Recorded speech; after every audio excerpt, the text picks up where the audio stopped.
Moikka moi! Eli olen Kuopiossa hotellissa. Tulin tänne tekemään keikkaa. Ja näytän täältä.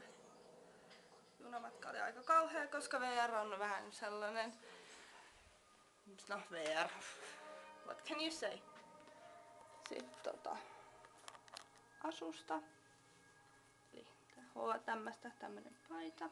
Sitten alla on tämmönen valkoinen toppi, missä on röölöä. Ja sitten farkut. Ja sit mulla on toi mun tämän. Ei kun Gina Tricotin ihana kaveri, eli neula. Tää mun vessa on ihan hirveän värinen. Mä inhoon tän värin. Ja mä rymistelen tää näin.